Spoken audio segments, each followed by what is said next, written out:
Hare Krishna.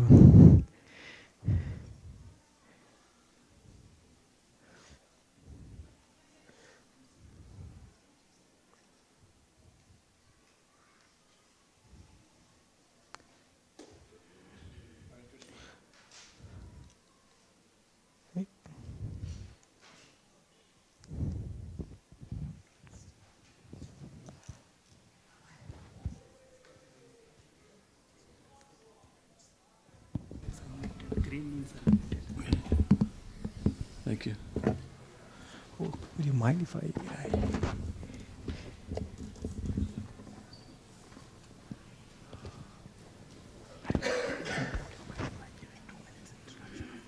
Yeah. Hare Krishna, dear devotees.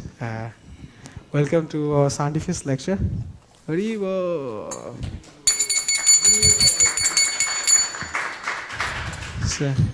So today we have here present a very special guest lecturer, His Grace Balabhadra Das Prabhu. He is a very senior disciple of His Divine Grace A.C. Bhaktivedanta Swami Srila Prabhupada, and he is instrumental in establishing the Varna-ashram culture inside the ISKCON movement.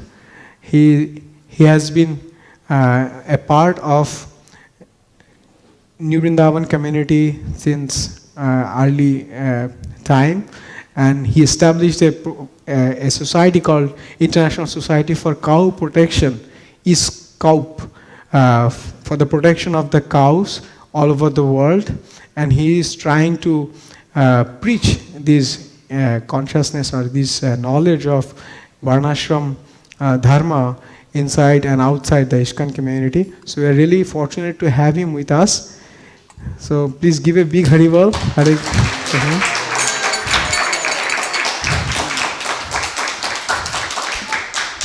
So personally, I was very fortunate to attend one of his lectures. Actually, I attended 2 lectures, but one was very personal. There he was explaining how important it is to establish Varna-ashram community and to get the love of Godhead by living in a pure way and providing the pure ingredients for the service of the Lord.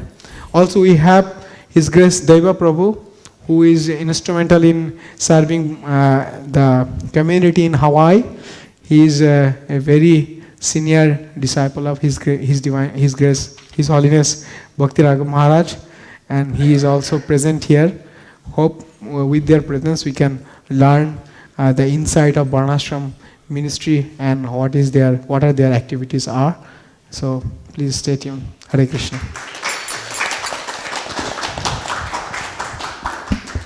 Haribo. It's a little chilly here. Actually, I started serving the cows back in 1980.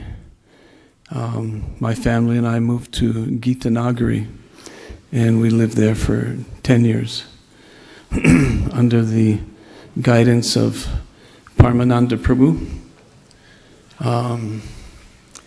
At that time, Gita Nagari, we had 157 cows. We had 14 oxen who were trained, and we did a lot of the farm work with the oxen. You all here in Silicon Valley, you say books are the basis, isn't it? Prabhupada said that. Books are the basis. But at Gita Nagari, we were saying bulls are the basis. And it's also true, even though if you just want to look at it from a material sense or a practical sense where you're working with the oxen. But also, bulls represent dharma, religious principles.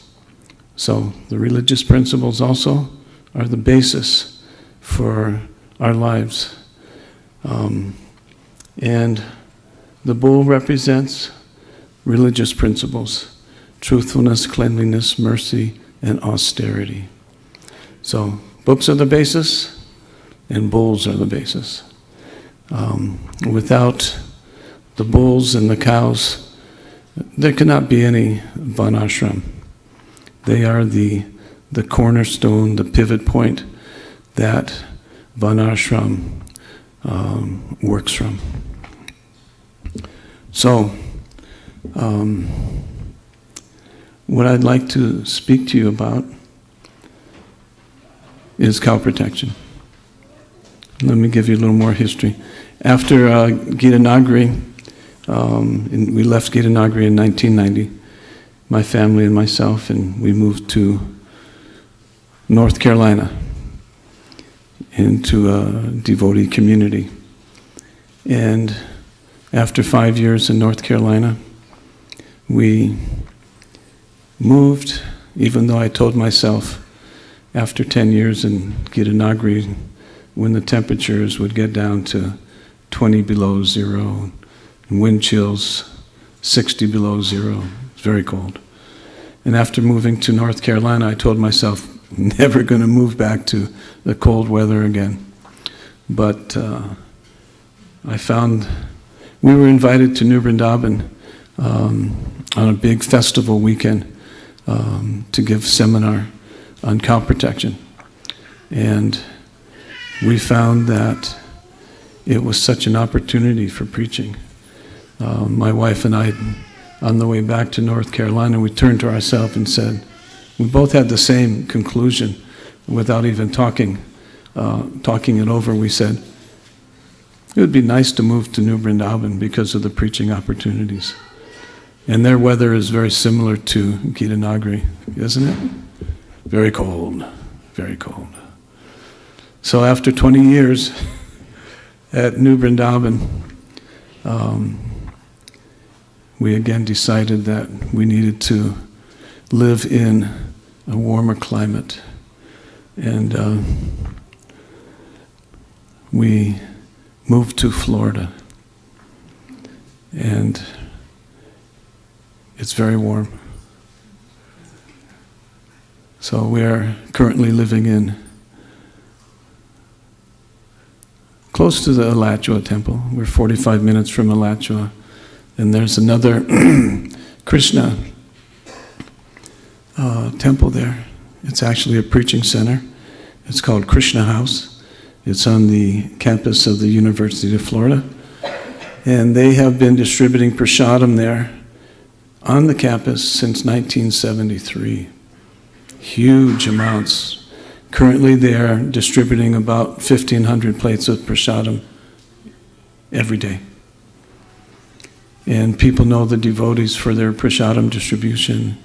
Even one doctor that I have, he said, oh yeah, I remember when I was in college here, we would go to Krishna prasadam, and it was very wonderful.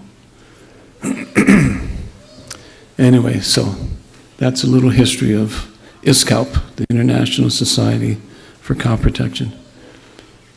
So, how many of you are following a vegan diet?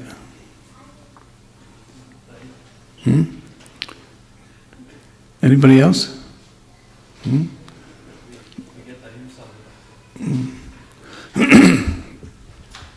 So for us as devotees of the Lord,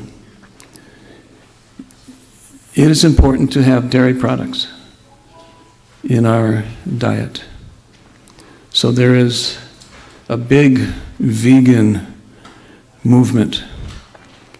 And when my wife and I and family, we traveled for 5 summers. We had an old school bus, and we traveled for 5 summers with a team of oxen. And we went coast to coast. We went up into Canada. And we participated in most of the Rath Yatras. And we had these, the first year we did it, we had these little baby bull calves who we had trained. And they were maybe 5 months old, little tiny. And the next year when we came and did the Rath Yatra, they were about 1,000 pounds. And it astonished everybody how fast and how big they were.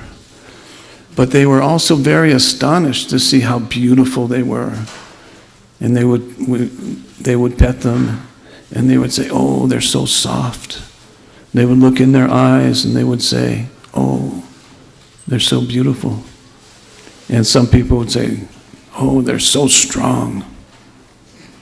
So a lot of people would say, how can you keep dairy products? How can you work with these bulls? And so it was a surefire clue that they were vegans. They were following this vegan philosophy and vegan diet. So I would ask them, I would say, if you could get dairy products that were from cows that were being protected with love and devotion, if you could get dairy products from those cows, would you take dairy products in your diet? What was the percentage that said yes? You're shaking your head, you don't know. No, I think it's zero because vegans are, from the definition I understand, is that they. Sorry, is it on? No.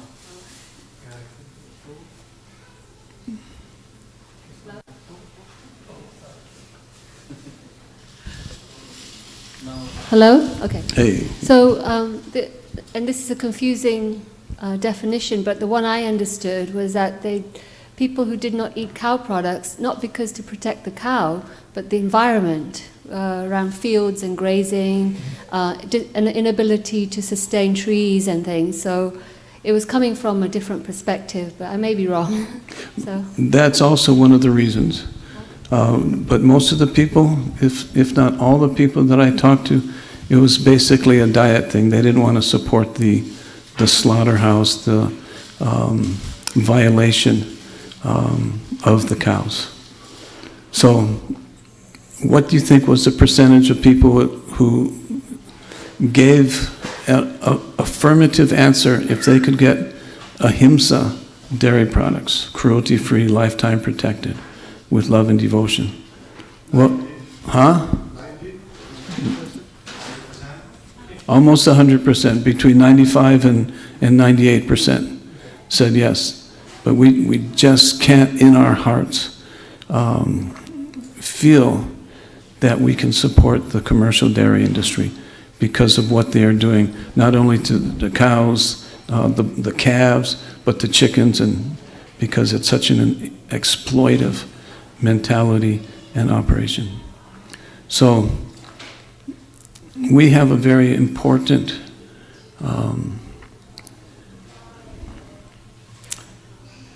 road to pave, because, and I'm going to read to you from Srimad Bhagavatam what Prabhupada says about dairy products in our diet.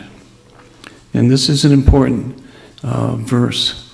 Prabhupada's going to have a very positive presentation, and then he's going to speak to us about commercial dairy and what it represents. So this is Canto 1, Chapter 17, text number 3. And this is punishment and reward of Kali. So the translation: although the cow is beneficial because one can draw religious principles. So I want you to listen for these two words throughout the purport. Although the cow is beneficial because one can draw religious principles from her, she was now rendered poor and calfless. Her legs were being beaten by a Sudra. There were tears in her eyes, and she was distressed and weak. She was hankering after some grass in the field. So the cow was in a very pitiful condition because of the way that she was being treated. So Srila Prabhupada's purport. The next symptom of the age of Kali is the distressed condition of the cow. And we can see very clearly that the cows are being terribly treated As soon as the baby is born, the baby calf is taken away. Prabhupada will mention that also. And the cow is kept in a perpetual state of making milk and producing babies so that somebody can become rich. So the next symptom of the age of Kali is the distressed condition of the cow. Milking the cow means drawing the principles of religion in a liquid form. Principles of religion in a liquid form, and that's milk.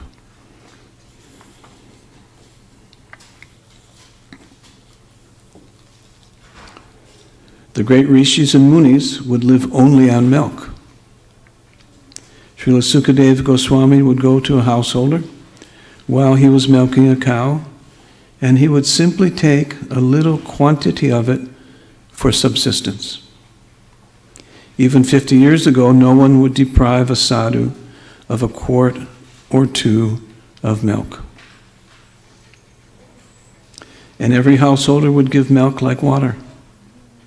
I remember being in India and being in Sri Lanka, and we would go to the village to see somebody or make a presentation, and they would always bring milk. Sometimes they would bring water, but they would always offer hot milk.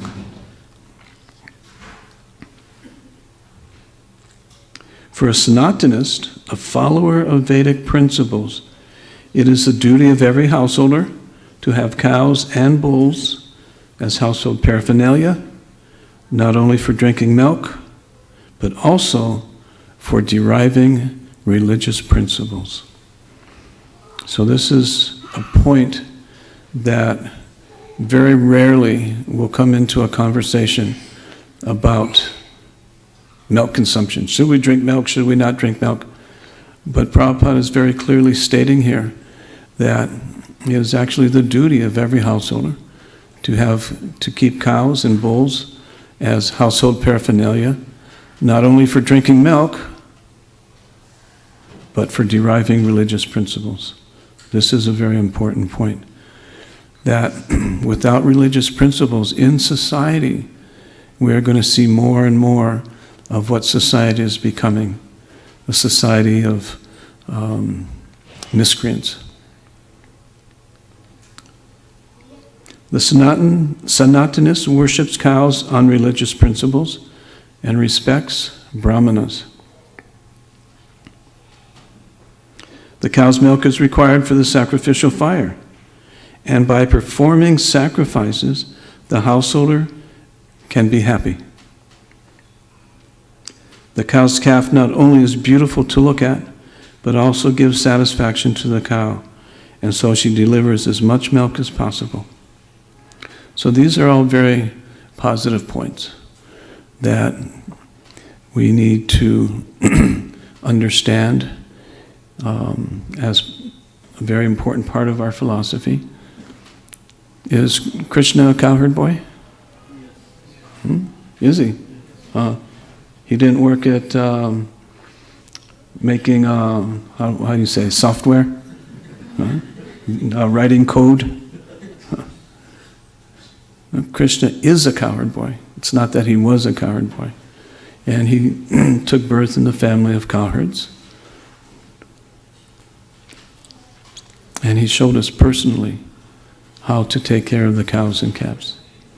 So this is what we are following. There are so many examples of what Krishna did. But Srila Prabhupada in the early day, he told us to read Srimad Bhagavatam, Canto 1, Chapter 1, text number 1, and then text number 2, then text number 3. He said, don't jump over. Start at the beginning and work your way. But then very shortly after that, he gave us Krishna book.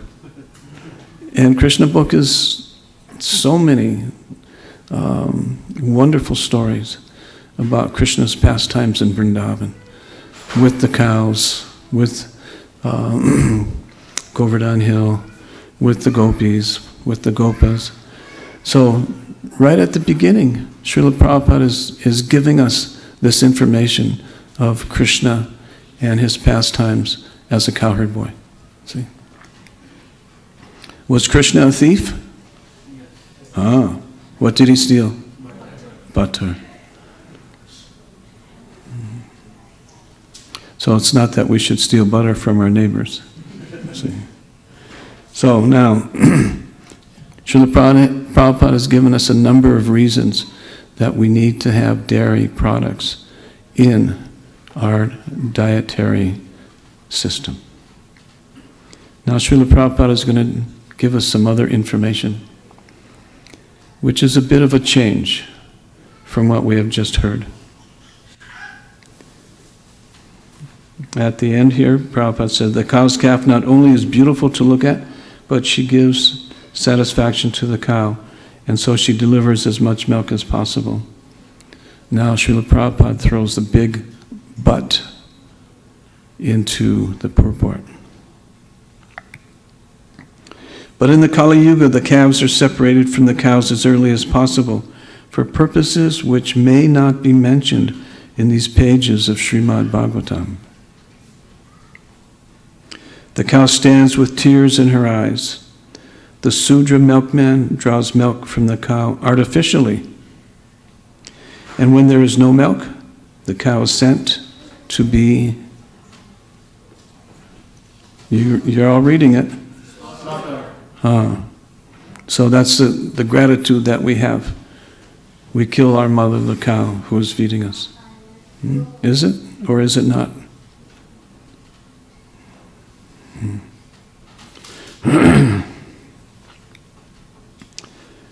Now Srila Prabhupada categorizes these activities. These greatly sinful acts are responsible for all the troubles in present society. Now, just for a point of reference, when Srila Prabhupada came to America, he had $7, he had a few rupees. He had 40 sets of Srimad Bhagavatam first canto, which he had translated in Vrindavan. And what were the years that he translated this, what we call Indian Bhagavatam?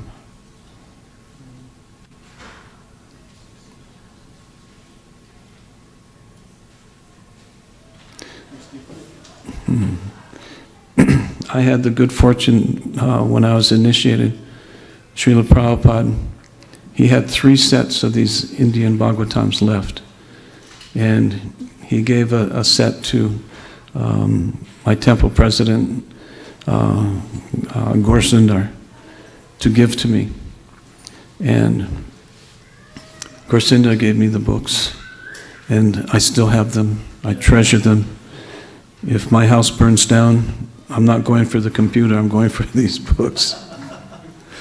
Srila Prabhupada translated these early volumes under the banner of the League of Devotees. It wasn't ISKCON, it was the League of Devotees, between 1962 and 1965. So these words were not written for ISKCON per se. They were written for the whole planet. See, not just for ISKCON. We're just very fortunate recipients of this information. But Prabhupada wrote these words before he even left India. Okay? So, these greatly sinful acts are responsible for all the troubles in present society. Prabhupada was seeing this many, many years ago. People do not know what they are doing in the name of economic development. The influence of Kali will keep them in the darkness of ignorance. Despite all endeavors for peace and prosperity, they must try to see the cows and the bulls happy in all respects. It's not just part-time, in all respects. Foolish people do not know how one earns happiness by making the cows and bulls happy. But it is a fact by the law of nature.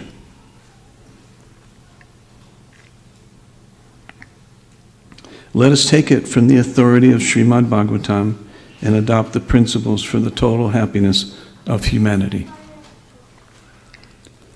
So, Prabhupada in the 16th chapter in the first canto, text number 18, explains that the representative, the deity of the planet, of this planet, is the cow, Mother Bhumi. And he explains in the purport also that the representative of Dharma, religious principles, is the bull. So, if we at all want peace on this planet at this point in time, going forward, we need to protect the cows and calves and bulls. Srila Prabhupada also has told us that in previous ages, Satya, Treta, Dwapara, Satya Yuga, there was 100% protection of the cows and bulls. In Treta, there was 3/4. So that means that one of the 4 principles of religion has been abandoned.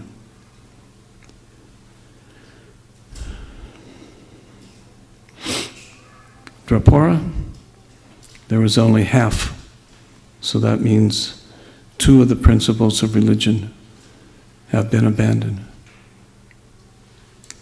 Kali Yuga, there's only 1/4, 1 principle of the religious principles for society left standing. And which of those, truthfulness, cleanliness, mercy, and austerity, which of those principles of religion is still somewhat represented at this point in time? Truthfulness. So we can look around at our society and see what's going on. And these 4 pillars of religious principles are represented by the 4 legs of the cow and bull. And how are the cows and bulls being treated? Very badly, very badly.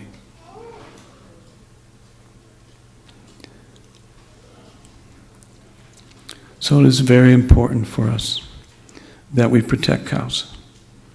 By protecting cows, these 4 pillars of religious life can be once again put into society.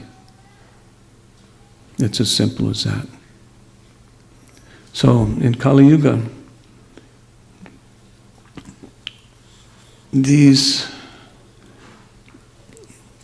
the way the cows and bulls are being treated, if we participate in that, then we also are not helping the situation of the human society becoming Krishna conscious again. It just isn't possible. So, we have an ally in this fight. A lot of devotees have become, their dietary influence is that of no commercial dairy products. And what we're looking at is a war against the dairy industry. And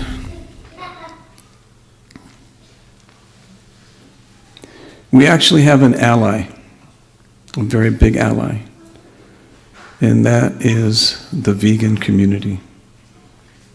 See, they're putting the hurt to the dairy industry.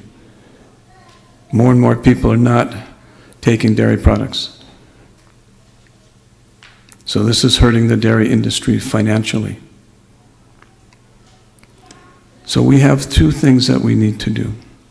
One is to say thank you to the vegans and expose them to Krishna consciousness. It's not that we become vegans. No, we're aspiring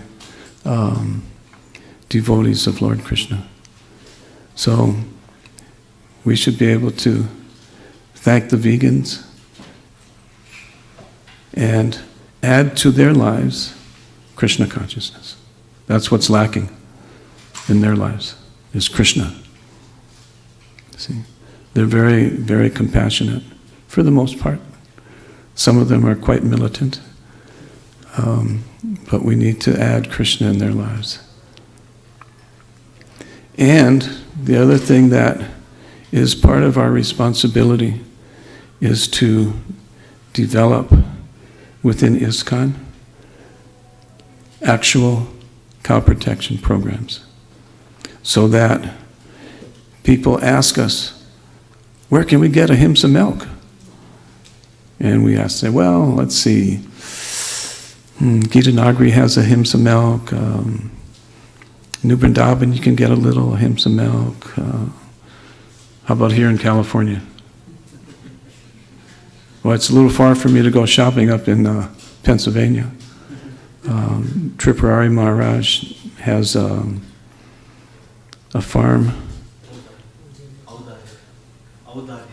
And where is it located? Okay, close to Ukiah, Tripurari Maharaj. They are producing, on a small scale, ahimsa milk.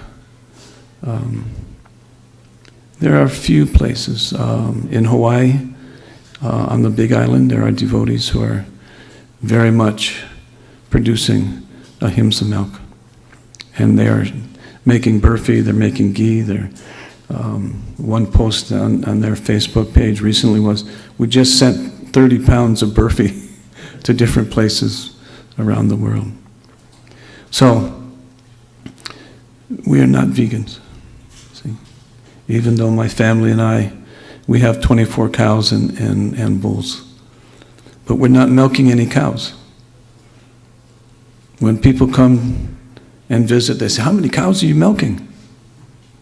So what do I tell them? We're not milking any cows. And the reason is because that's the standard question. How many cows are you milking? But what about the bulls?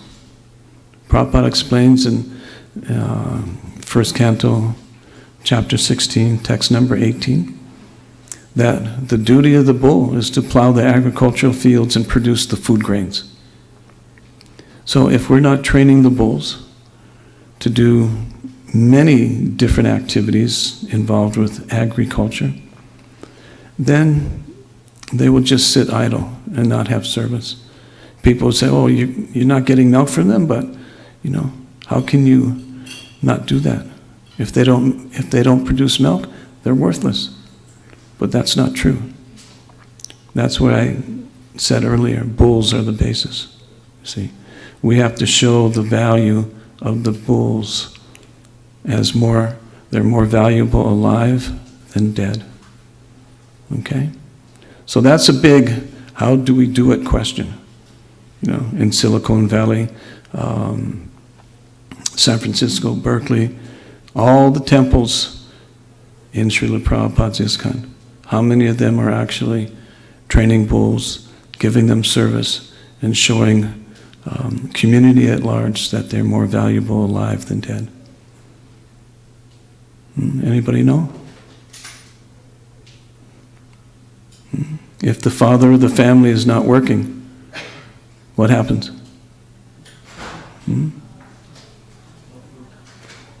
No food on the table. You see? If the father is not working, there's poverty. So this is a question. How can we actually develop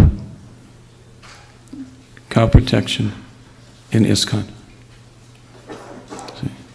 So what we have been doing over the years is training bulls how to work. If we can get dairy products from other devotees who are taking care of their cows, then we'll get dairy products. But our big push has been to train the bulls, give them service, and show that they're more valuable alive than dead.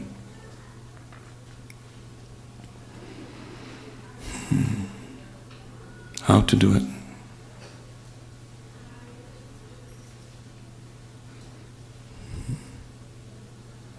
Land is very expensive here, isn't it?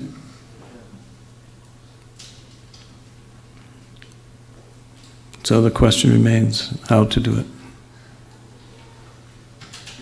As a community, if you can put your heads together and figure out a way to raise Lakshmi, I know that your biggest service here to Srila Prabhupada is book distribution. But what are the books saying? If you look in the index, not just under cow or milk, if you look in the index of all of his books, you will see, look for butter, look for ghee, look for Mother Yasoda, look for Nanda Maharaj, look for gopis, look for gopas. There's so much information in Srila Prabhupada's books about cow protection.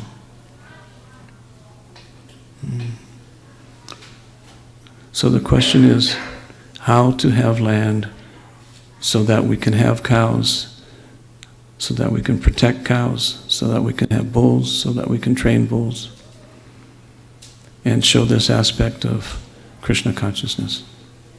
And somebody will say, well, Prabhupada, he didn't, he took commercial milk. But how many years ago was that? Did he need to teach us how to cook? He needed milk. He needed butter. He needed ghee. And really back then, there was no ahimsa dairy. See? But that was how many years ago? 50 years? So, as a very important service, what is one of Srila Prabhupada's most cherished services from his disciples? Can't hear you. Prabhupada said, correct me Prabhu if I'm wrong, books, forms. These two things will change entire our society. In one of the quote he mentioned. Is Srila Prabhupada a farmer? Yes? No? Yes? No? Okay. So when Vaishika Prabhu, he goes out on book distribution.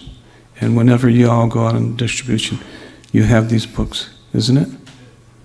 These books are seeds. Oh, take this book here.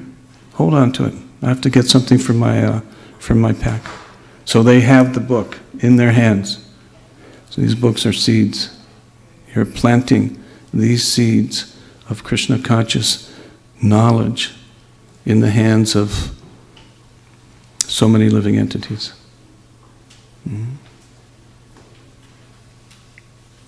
Did Srila Prabhupada plant the Bhakti Lata Bij within your hearts? Yes? No? Okay. So, Prabhupada is a farmer. Did he teach us how to take care of those seeds? No offenses. So if you want to kill that Bhakti Lata Bij, just make offenses to the devotees. Especially the mad elephant offense. Squish that little creeper right away. And he taught us, keep the weeds away so they don't choke the creeper of devotional service. Water it nicely. And what is that watering? Hearing and chanting.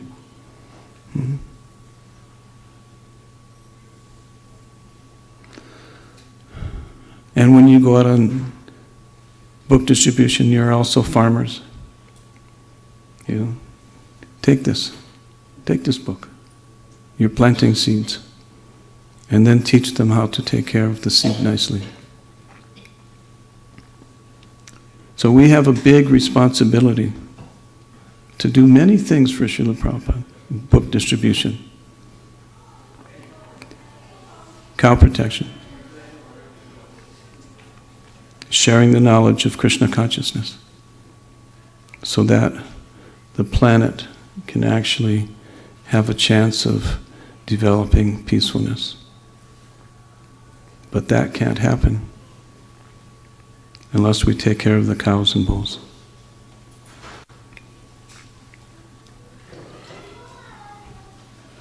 I had one young devotee come up to me last Sunday at the Sunday feast in Alachua, and he was so excited. He's got 3 kids, a wonderful wife, and he does a lot of puja, does a lot of weddings and like that. But he was so excited. He had just, I would say 3 weeks prior, had just gotten 2 cows, little mini zebus. They're not going to get big, but these little mini zebus. And over those first 3 weeks, the cows were a little scared.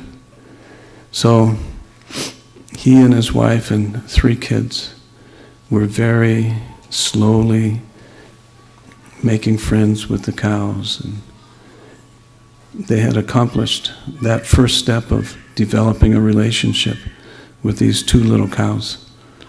And he was practically shaking, and he sat down next to me and said, "Oh, Balabhadra, I've never experienced anything like living with cows, and it's completely changed our family's demeanor.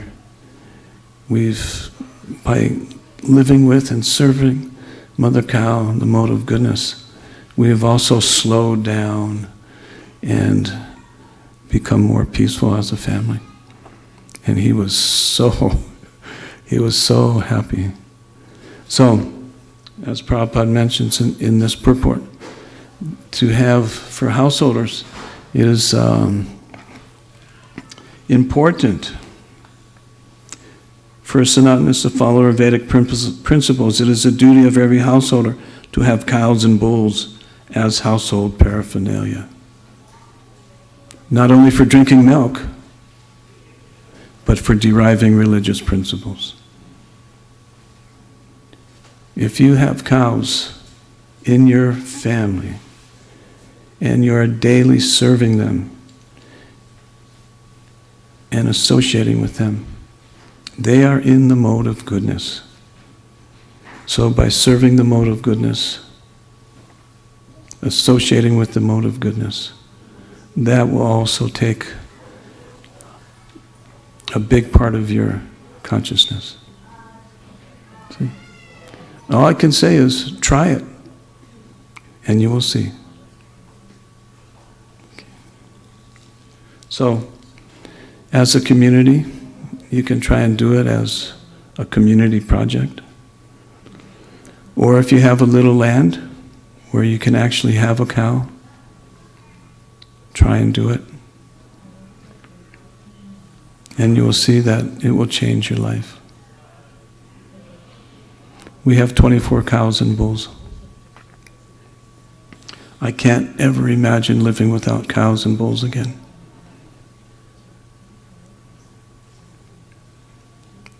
Right now we just acquired 3 babies, 2 little bull calves that I have started training how to work,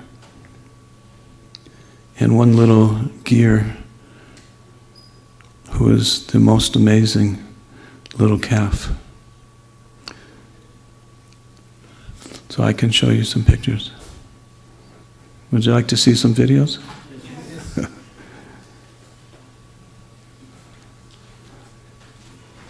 So the one with Sri Vasanti on the front. Keep going. Oh, okay. the third one in the top row. Yes. So this little calf's name is Sri Vasanti. She was a bit scared when we first got her because it was the first time she had not been with her mother and had not been with the herd that she grew up with. Okay.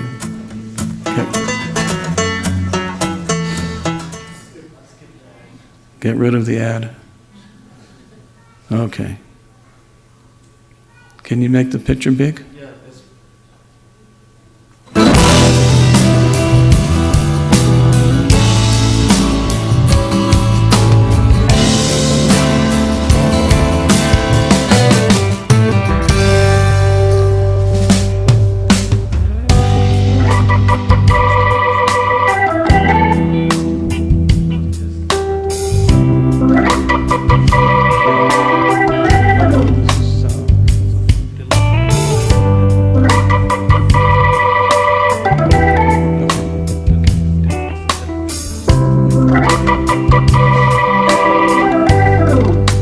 This is in Florida. You can see in her eyes that she's very, very scared.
This was a few days later.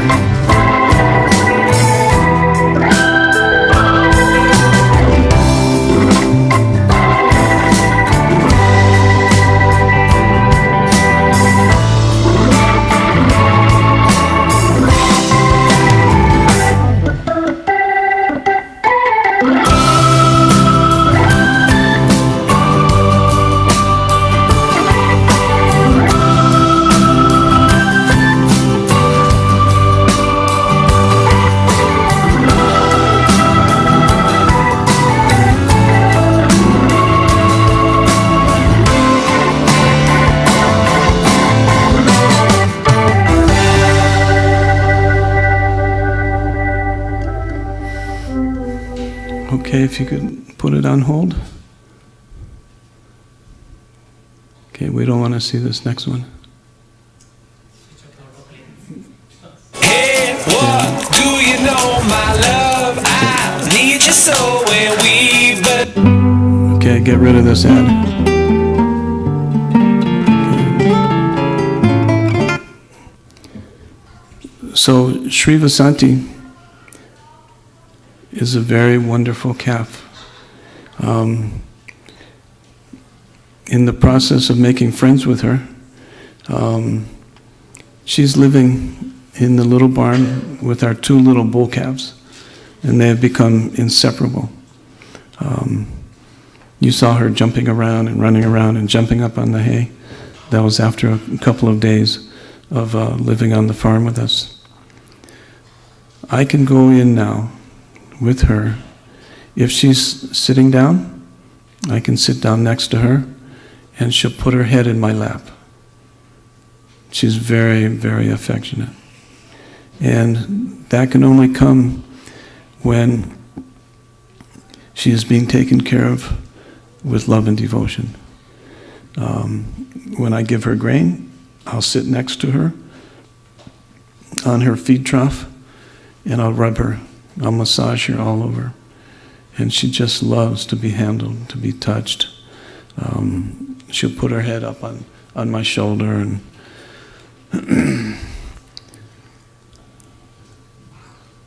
my 7-year-old grandson, he comes on the weekend. Right now he's going to school. There's a devotee school in Alachua, and he goes to school there 5 days a week. On the weekend, he'll go in and feed the calves with me, and it's just part of his life. See? So, if we can show the world, not just America, how important the cows are, not just for milk, but for training the bulls, how to do agricultural work. Do you think we're going to have oil and gasoline forever? Yes? No? No. So this will be an alternative energy source, working with the bulls. Currently, 3/4 of the planet are still using bulls to do agriculture.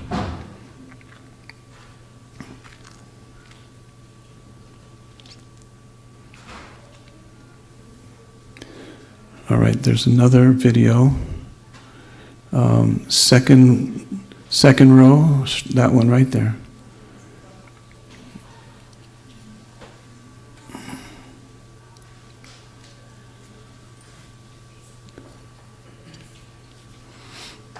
It was an overcast day when we went to visit the dairy.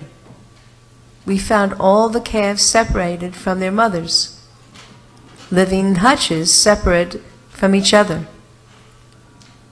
We also found that most of them were dehorned. Balaji found one that wasn't, and he came home with us.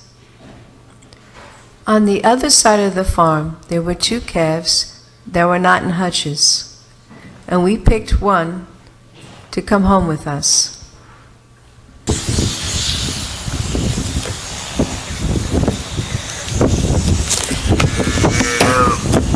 Here he is.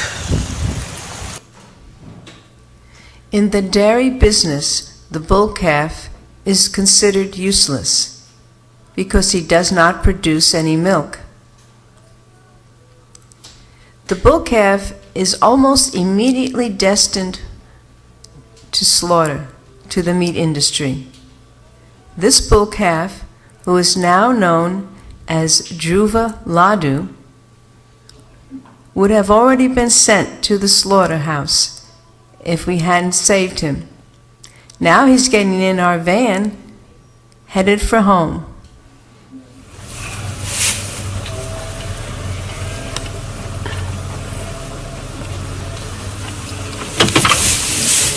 Hey, little baby. Haribo. Hare Krishna. You're okay.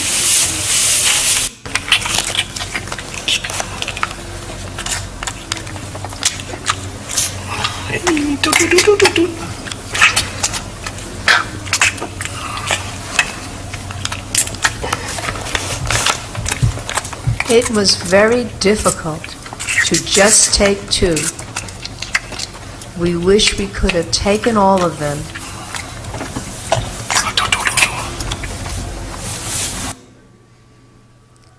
Now, on the other side of the farm, it was also very windy. And there's our little calf. I thought maybe he wasn't feeling so well.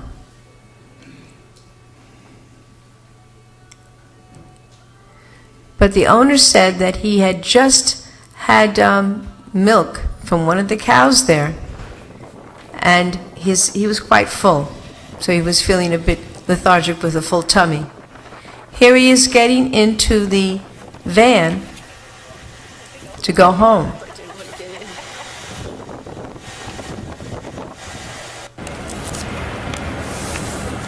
And here they are, both of them, heading home.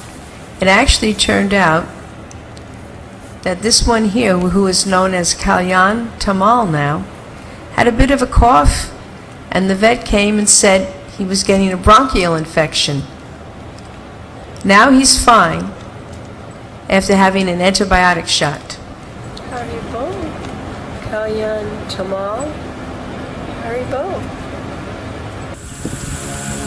We are now entering the farm of the International Society for Cow Protection. Here, 21 other cows and oxen are protected. The cranes and Balaji, the amateur ukulele player, are greeting us. The 2 boy calves in the van will be trained as an ox team to show that the boy cows have a purpose too and are useful also and need not be slaughtered. This young lady is our daughter Lakshmi. She's been helping us take care of cows for many, many years.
When we brought the calves home, this little fellow was just under a month old.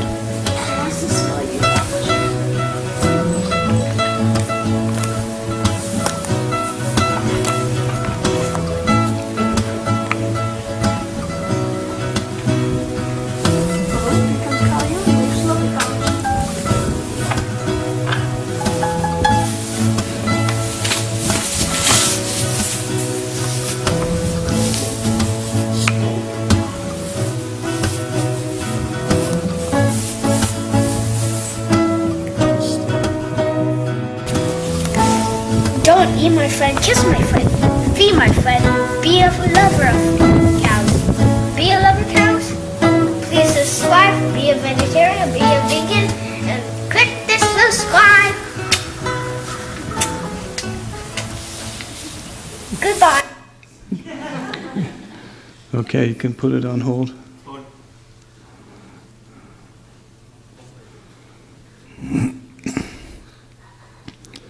So taking care of cows is a very joyous lifestyle. And all I can do is humbly request that all of you, somehow or another, find a way to participate in cow protection and help the planet become more peaceful.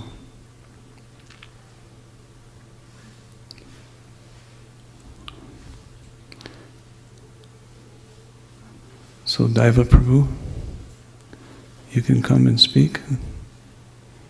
One more chair, you can sit there. Okay.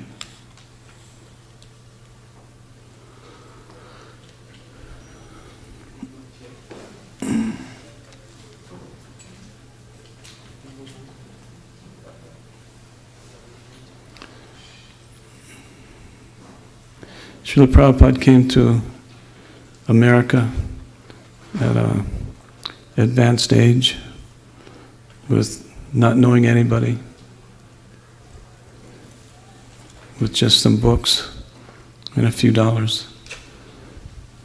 But because of his steadfast determination, he did such a wonderful job of bringing Krishna consciousness to the planet.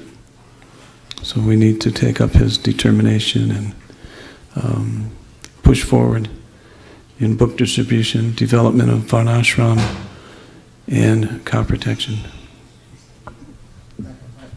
Okay.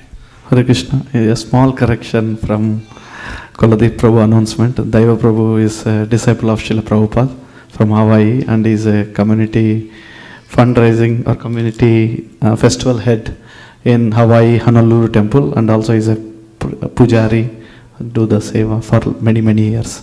Would like to welcome him by loudly saying, Hare Krishna, Krishna Krishna, Hare Hare, Hare Rama, Rama Rama, Hare Hare. Okay. Hare Krishna. This is the third time I've been to Silicon Valley. The wonderful project being led by my dear God brother Vaisheshika Prabhu and all of you. So this is a hard act to follow. The cows, Prabhupada's mission, his final lamentation. He called it. He called this fourth wave of the Sankirtan Leela of Mahaprabhu. We'll be celebrating Gaur Purnim next week, a week from today. Lord Chaitanya said, Prittiviti Achinat, somebody help me here. Prittiviti. Yes, in every town and village, this is a prediction of the Supreme Personality of Godhead Himself, the Juga Avatar, in this wonderful opportunity, this golden age opportunity within this horrible Kali Yuga, that in every town and village, my name will be chanted. So in every town, there's so many little towns around, and every village, we know more the towns than the villages. So the villages means that the other, for this fourth wave of the Sankirtan Leela, you're all Sankirtan devotees, is the village lifestyle. And as Prabhu was mentioning, you're distributing the books. So what does it say in the books? Somebody can maybe spend some time counting how many times cows and cow protection and cow products and cow seva, and these words are mentioned in the pages of Prabhupada's books and in the Srimad Bhagavatam, Chaitanya Charitamrita, and all the books. There's thousands of instances where these key words and key phrases like liquid religiosity. Who ever heard of that? Liquid, especially as Americans, we don't hear these kind of terms. Liquid religiosity, drinking dharma, drinking religious principles, nectar. We should understand that our philosophy, our Gaudiya Vaishnava philosophy, our Krishna philosophy that Prabhupada awakened us to, is very cow-centric. It's very much based on the land and the cows. And so this final lamentation that Prabhupada was presenting as revealing to us in his last days on the planet was that this final lamentation, his final lamentation was that he didn't feel like he spent enough time teaching us exactly how to do what Balabhadra has been explaining, how to live the simple life, how to depend on the land and Krishna fully, so that we aren't dependent on the materialistic way of life, the slaughterhouse education, the slaughterhouse itself. It's, Prabhupada uses these very deep cutting words like slaughterhouse to describe education, to describe modern society. And the opposite of slaughterhouse is cow protection. So there's a movement going on within our ISKCON movement to awaken people, awaken all the devotees to this realization that we need to follow our Krishna back to Vrindavan, and that means be in association of the cows, just like he is. Krishna's Japamala is counting the names of the cows on jeweled beads, and he counts the names of the different cows, the heads of the different herds. And this is his japa. So we're chanting japa. This is our watering process. This is a beautiful lecture Prabhupada saying Akarshan and Karshan, that Balaram and Krishna are cowherd boys, our supreme lords, our worshipable lords. They're cowherd boys, and they're holding two implements that are used for the cows. Lord Balaram, the plow, and Lord Krishna, of course, the flute. They're both used in agriculture and related to the cows.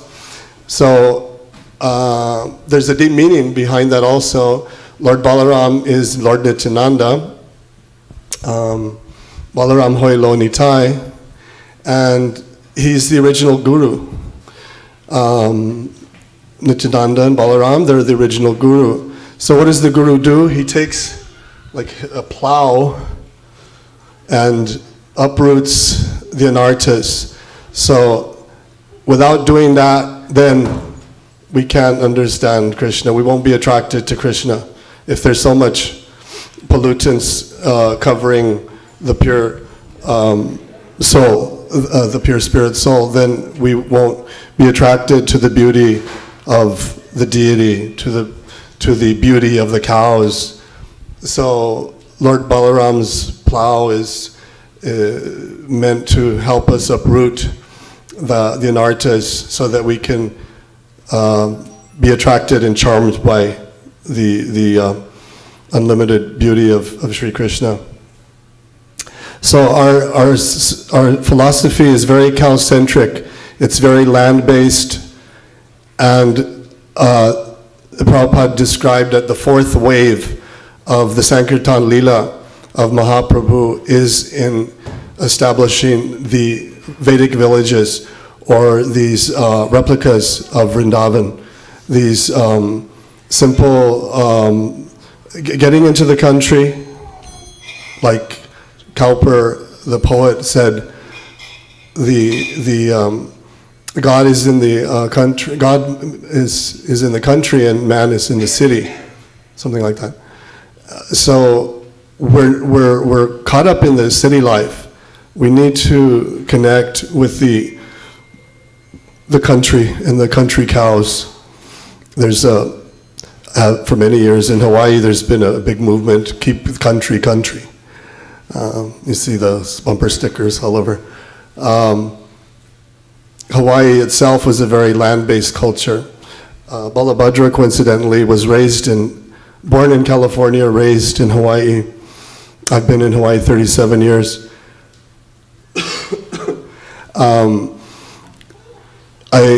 I'm visiting here because by the efforts of the Cow Committee headed by Sri Krishna Purushottam and supported by your board of directors here at ISV, and some other devotees who have come on board with the Om Shri Sarabi campaign as research team supporters. Sri Krishna Purushottam is continental coordinator for the Om Shri Sarabi campaign. I'm U.S. coordinator, including Hawaii. And Balabhadra is here because of all the work he's done, his expertise at knowing how to train the bulls as oxen and how to care for Mother Sarabi.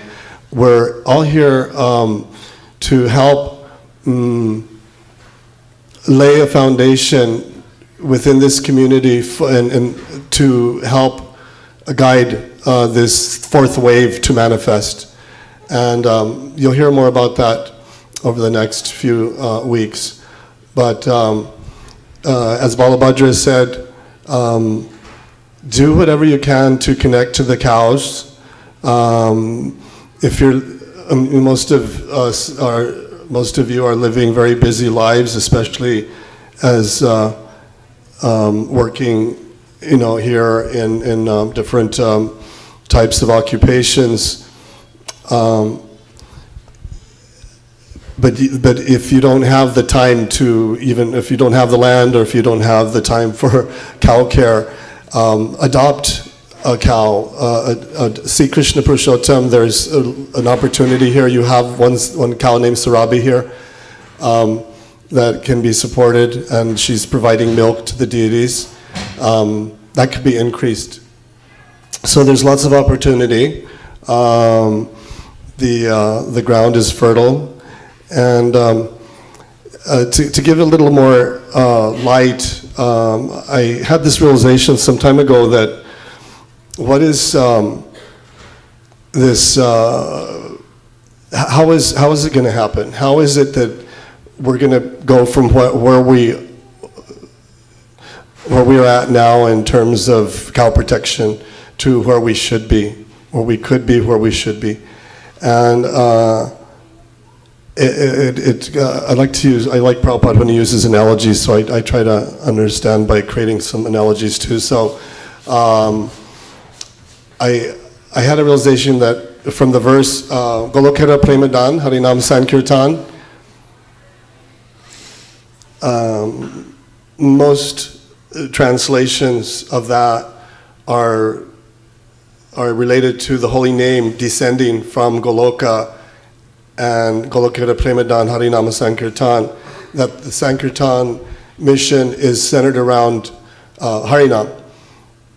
Certainly Prabhupada did that, and that's one of the first things he did besides bringing the books over in a few trunks, the first 3 volumes of Bhagavatam.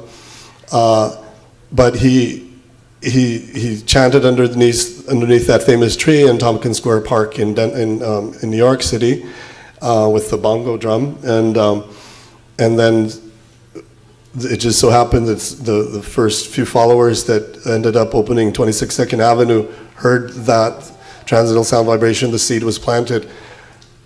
So yes, Harinam Sankirtan. But then Prabhupada didn't just bring the holy name from Vaikuntha, from Goloka Vrindavan. He brought everything.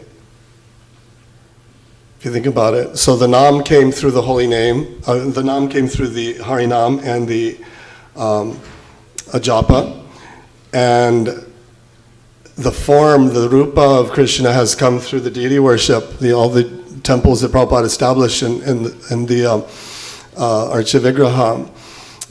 In Hawaii, we're so fortunate, Prabhupada personally installed the first Panchatattva outside of India. So we have the opportunity to serve the lotus feet and meditate on the lotus feet of Krishna. For me, Pujari work is like on-the-job training. It's like if you get a job, sometimes you become an intern and you learn from the expert. So when I learned deity worship, I went to Los Angeles because Prabhupada said that's the Western world headquarters. And especially in deity worship, it was very nice standard there, just south of us in Los Angeles. So it's like on-the-job training. You are being trained to do what you're what you do in your Siddha Deha in the spiritual world. You're helping dress Krishna. You're helping bring bhoga, nice offerings to Krishna, etc. So that's another form of Sankirtan.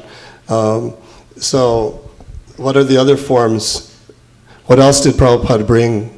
He brought the Nam, the Rupa, the pastimes, the Leela, he brought the Leela. So what medium did he bring the Leela from? Who knows?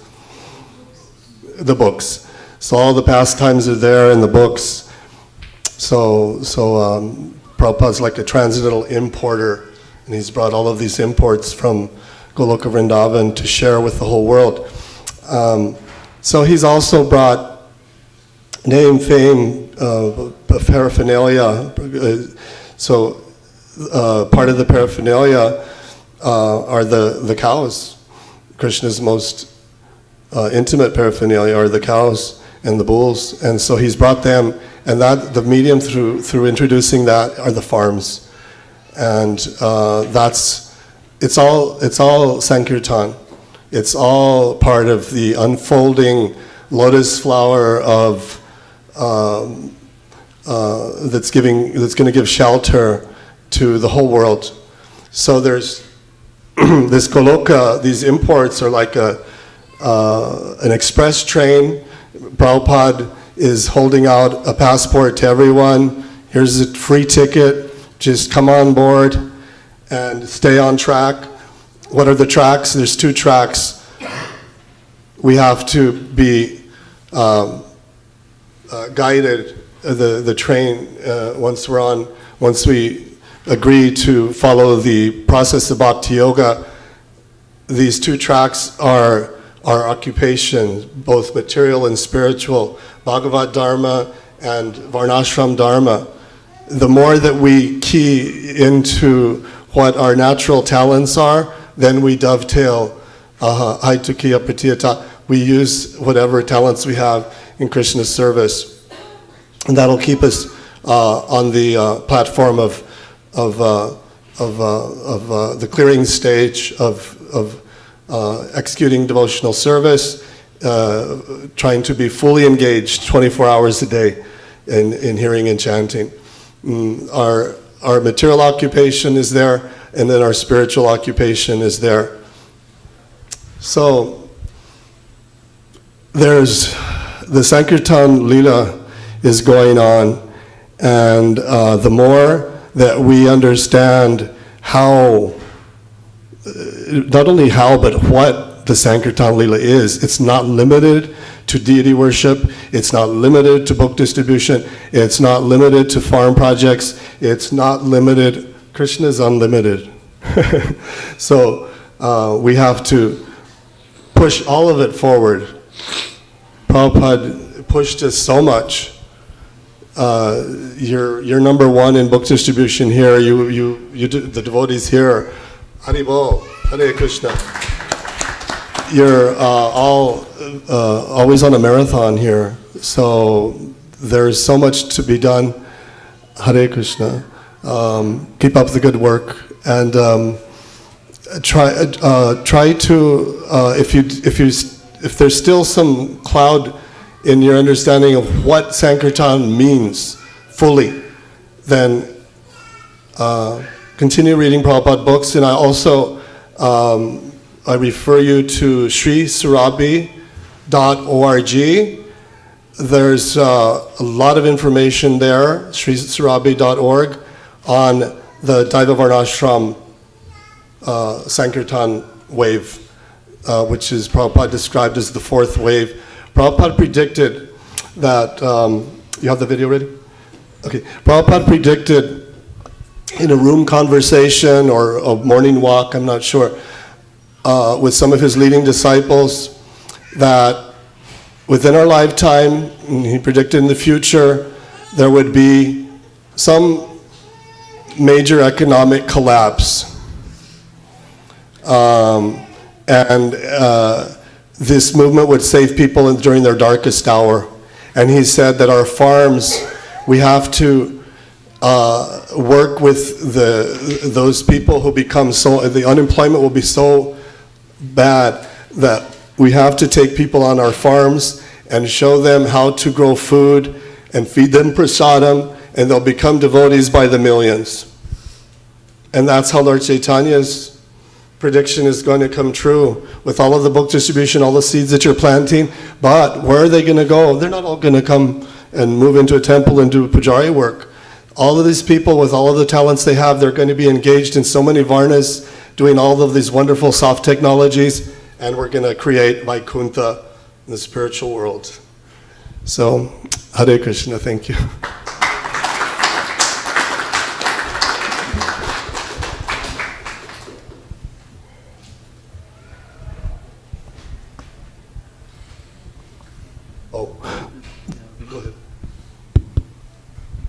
We have a 5 minutes video. After that, we have question and answers to both exalted devotees here.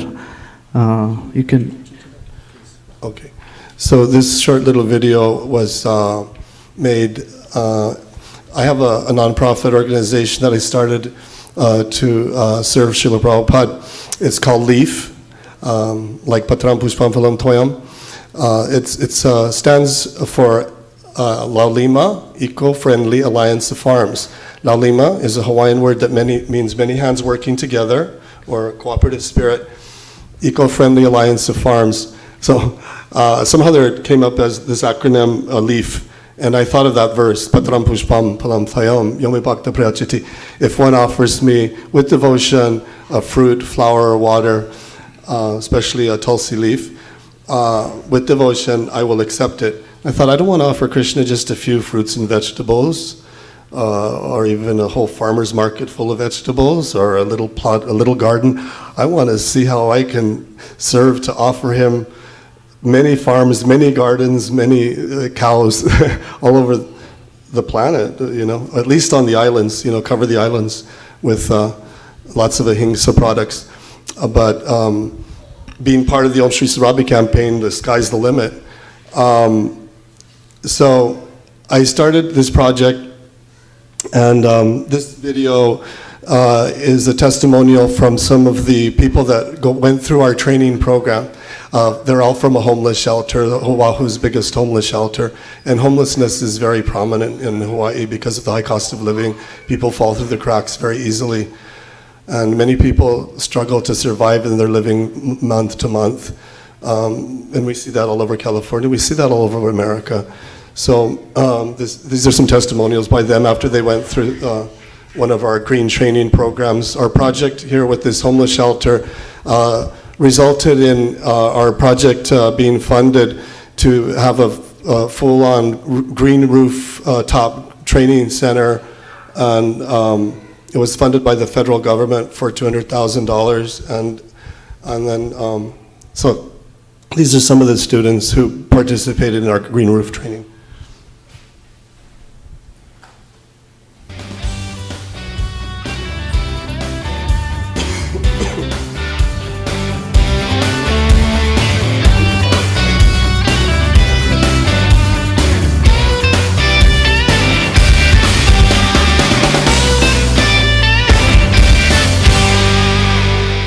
The Leaf Einakor organic farming program was extremely interesting to me because of the diversity of what we would be learning, from starting grassroots with just a plot of land, taking it all the way to what a permaculture Hawaiiana farm should look like.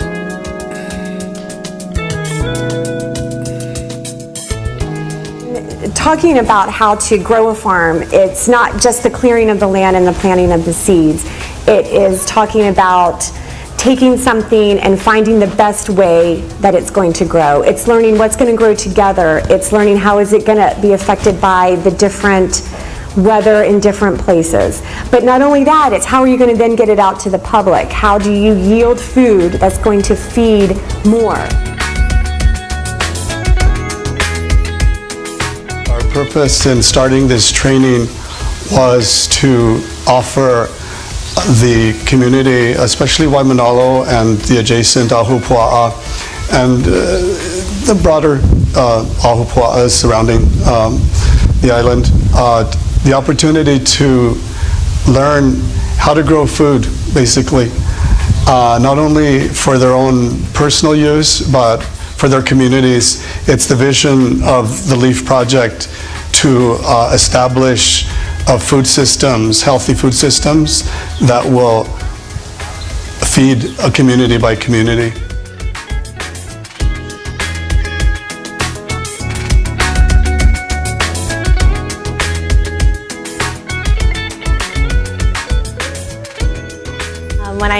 About the first two classes, it just really hit me like, wow, there's so much more to learn. There's so much more to permaculture and to nature and to living off land. It just blows my mind how much more is to learn, and it's been 12 weeks and I still have so much more to learn, but it's been the most amazing experience and well worth every moment of my summer. I've just been blessed being part of this program, and I've enjoyed every moment of it, having all the different teaching modalities and hands-on practices. So it's been a really great pleasure, and being in the community of like-minded people who are all in the class kind of in the same goal of wanting to change something about our food supply.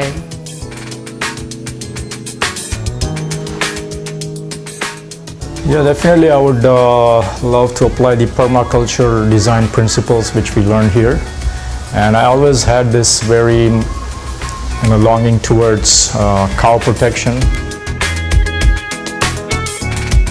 My dad, even about the oxen training, like he's a meat eater, total meat eater. He's been grown up at New Zealand, so on a farm. And when I shared with him about the oxens and stuff, he was kind of in his own mindset about animals, how they should be used for food or whatever. But when I explained to him about their uses and their multiple uses, and he really actually ended up agreeing with me, which was weird because he's very a hard critic, and so it was interesting.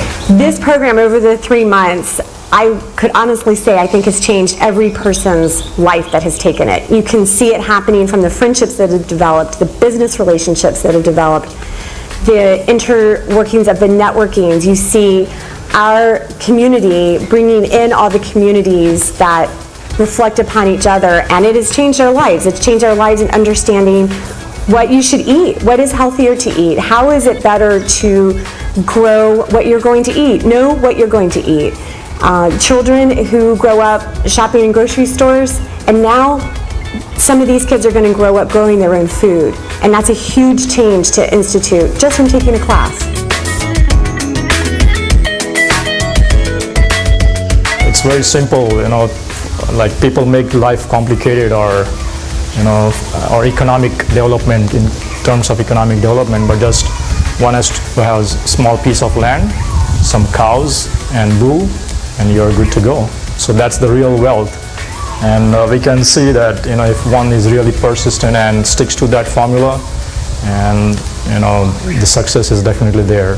So we have it all around us. We were born here, and we have to take care of the world. I feel not that much people understand how to take care of the world, and just do your part in your own garden. That's making a difference in this world. So very thankful for this opportunity. I feel very privileged and blessed to have had this experience, and for people to have made this course up has affected my life and changed my life and dramatically. So I thank everyone who has been a part of it.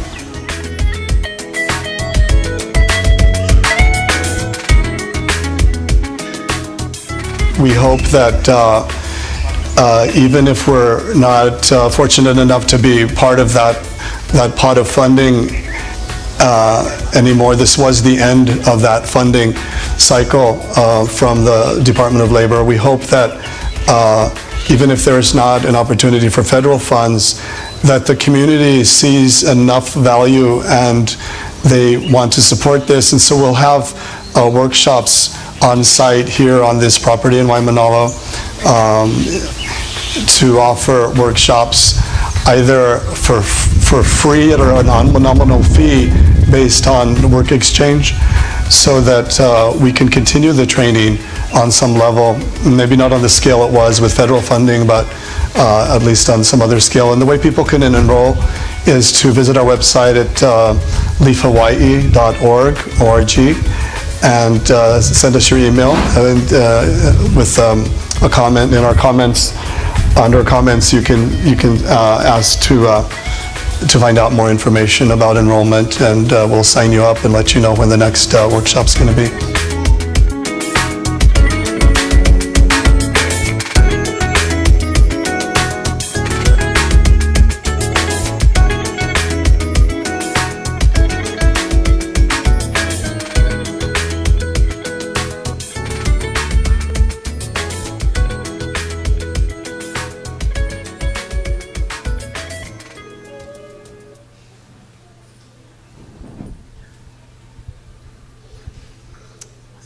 So that's part of my presentation. Jai Prabhupada.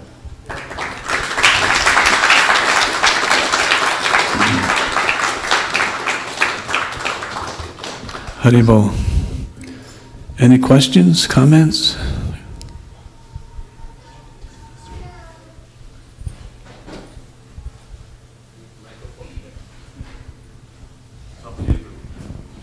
Thank you, Prabhuji, both of you. Really appreciate your coming here and giving us, again, reminding us of these aspects of cow protection and just rekindling the things. So, but I have a basic question with respect to practicality, living in cities. Do you have any suggestions on, or like a guide on, let's say, if I have, as a city person, if I have to protect one cow, what kind of land do I need? What kind of water resources do I need? And things like that, which we can think. Because here, as I see, just by like $1 million, I invest and we can buy a home out here in the city. But the same $1 million, a little away, 2 hours down south, we could get a better, bigger place, like a farm, things like that. But I have no knowledge on what kind of things are needed to protect cows and things like that. So is there any guide or things like that that we can refer, which will help us do something in the community here? Land is very expensive. Yes?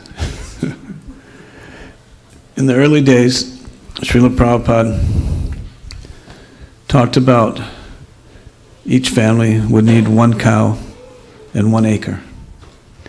But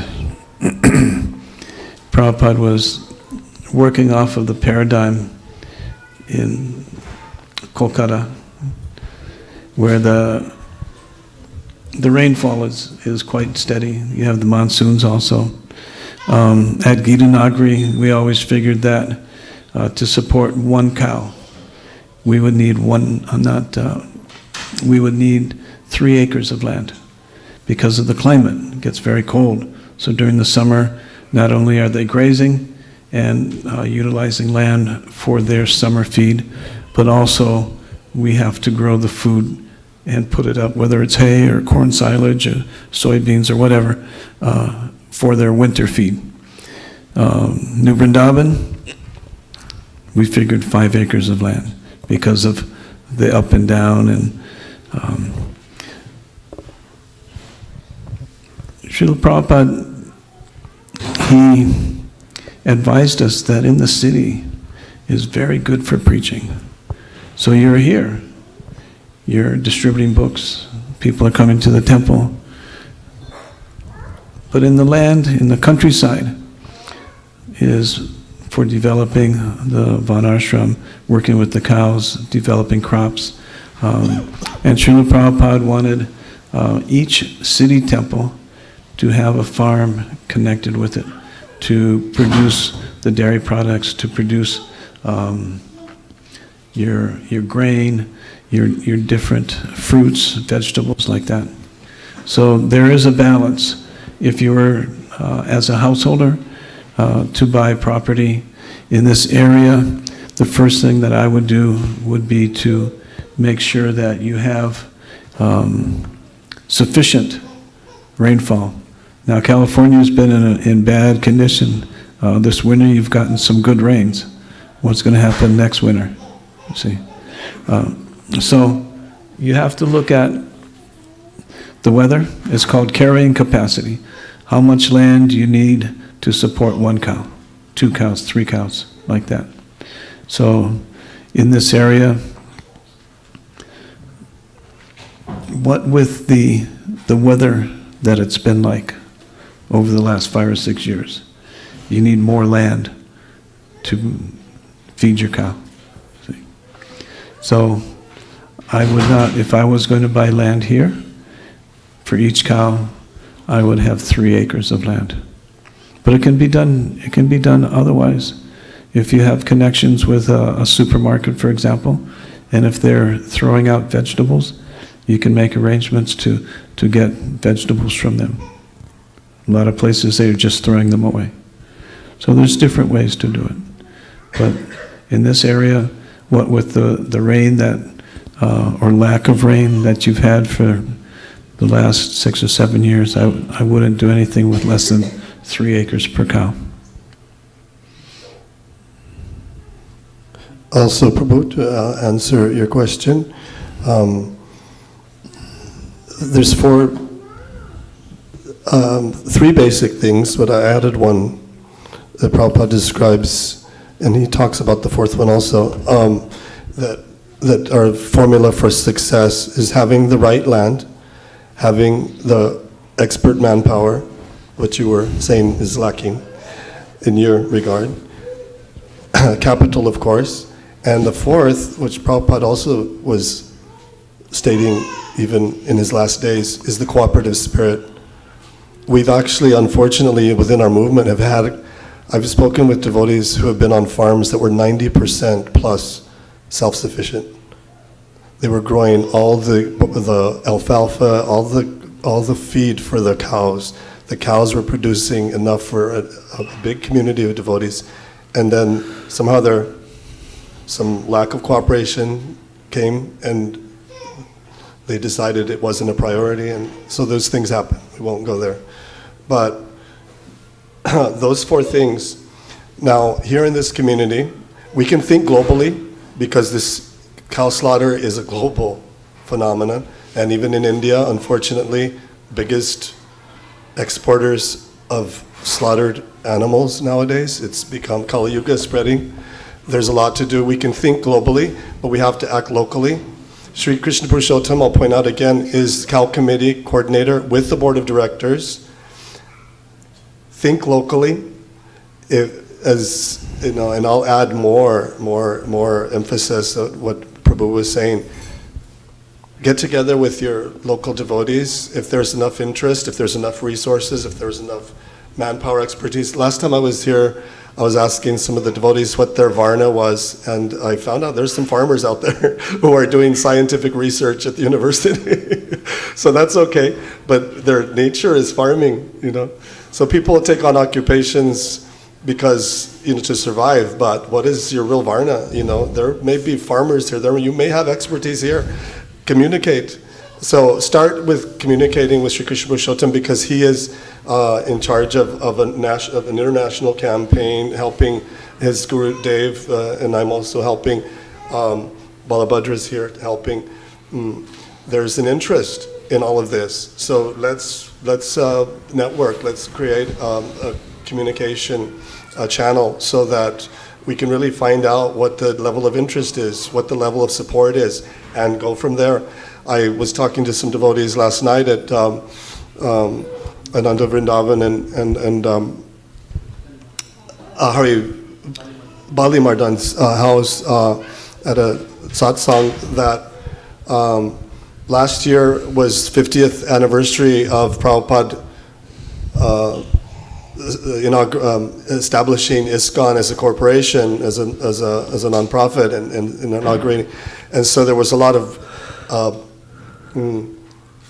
benchmark activities that were taking place, how to celebrate the 50th. One of them in particular that really struck me as wonderful was the devotees in Columbus, Ohio. The leadership was behind getting land, so they met with their community. They said, can we get 50 sponsors for $10,000?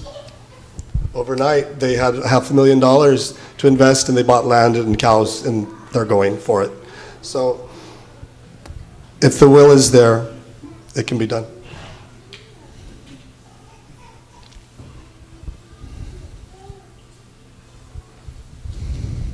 Hare Krishna, Prabhu. Hare Krishna. Thank you so much for that talk. It was very inspiring. Prabhu, you mentioned that milk is so important for our overall well-being. It's liquid religiosity.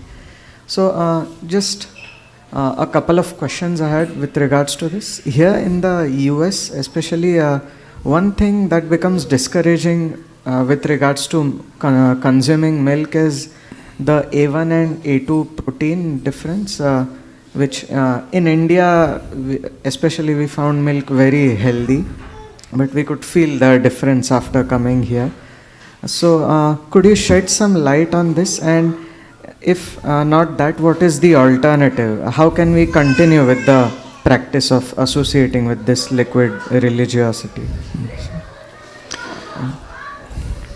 The A1 and A2 milk has different chemical compositions, or DNA, you might say. All of the inquiries that I am getting now from different people is in regards to finding Indian breed cows to start their Goshala projects. As you noticed in the video that I showed, Sri Vasanti is a gear. When she produces milk, that her milk will be A2. I've gotten recently emails from people in Toronto who are looking for a gear bull. They have 2 gear cows. They're looking for a gear bull because they don't want to do artificial insemination. They would like for the bull to be able to take care of his business and to inseminate their gear cows. So there is a movement going towards the gear or Brahmin. The Brahmins are relatively easy to find. Gear is not very easy to find. Texas has some gear. North Carolina, Florida, Texas. So it's a matter of finding these areas where gear are being raised. And I do have to bring in one thing that Srila Prabhupada said, and there is no scientific backing of his statement. But in the early days at New Vrindavan, the first cow that was purchased was named Kalia, and she was a black Jersey. And when Prabhupada drank her milk, he said it was the best milk he had had in 50 years. Again, there's no scientific, it was more likely than not A1 milk. But Srila Prabhupada made that comment.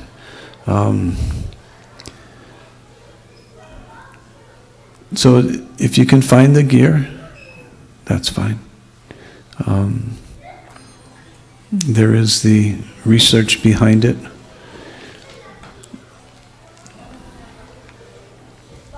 I know the devotees here are also looking for gear cows.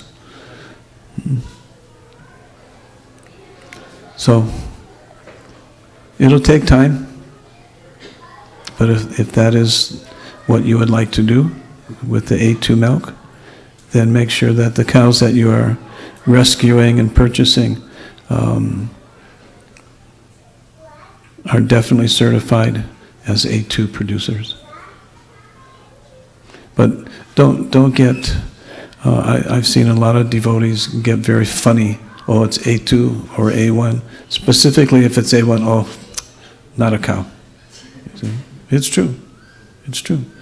In Ayurveda, speaking with a number of Ayurvedic physicians in India, they say, oh, this Western cows, there's no hump, therefore it's not even a cow. You see.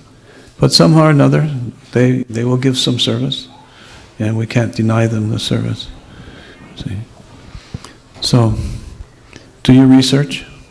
Share your research with others that would like to have A2 milk.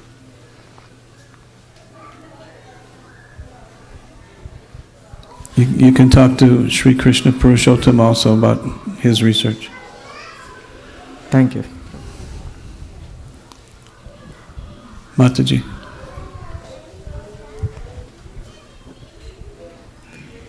Thank you very much for the inspiration. I'm just curious, it seems like you're so brave in taking on so much responsibility for so many wonderful cows and bulls, and then you're even moving them so far. How do you get this courage to know that, you know, even though you're moving, I mean, I think a lot of people, including myself, it's a little intimidating Jai Prabhupada! Can you give this to her? So it's not just a picture of Srila Prabhupada, but look at his facial expression.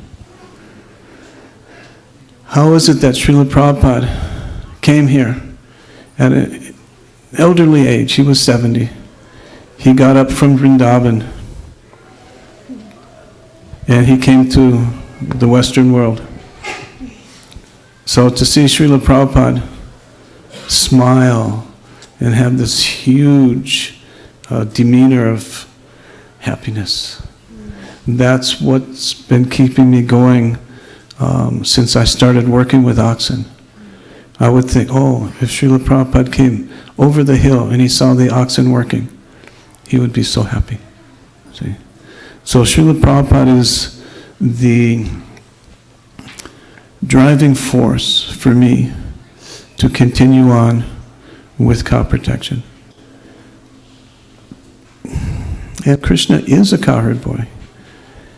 It would be so nice to have cow protection facilities in so many different ISKCON projects, and also projects that are non-ISKCON. See? So that's what drives me. You know, I'm 70 years old. The body is, like Prabhupada said, you know, with disease and death. He says, don't think this won't happen to you. So the impetus is to see Srila Prabhupada smile. And if I can just say to him, thank you very much, Srila Prabhupada.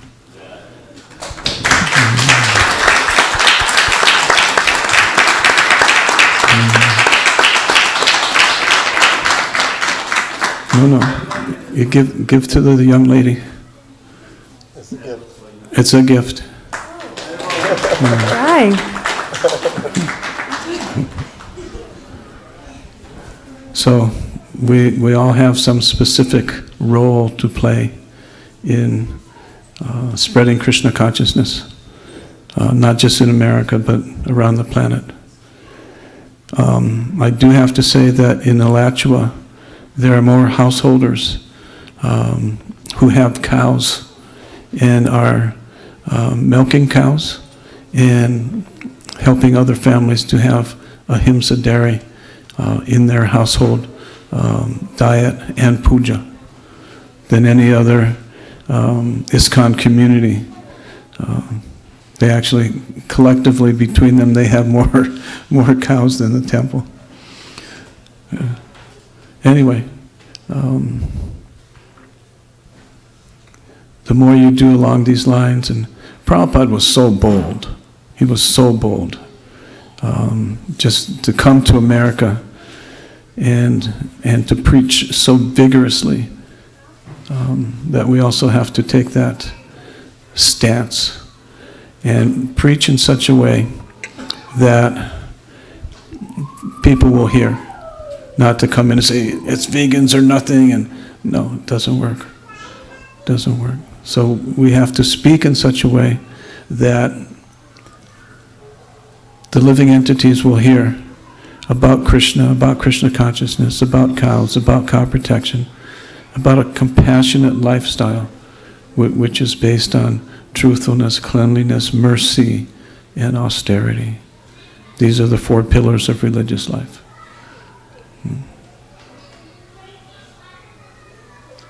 Okay? Okay. Any other questions, comments, corrections?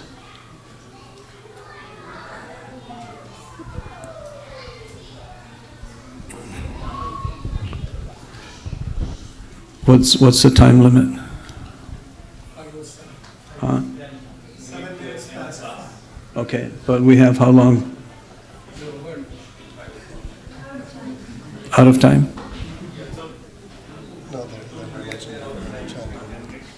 Okay.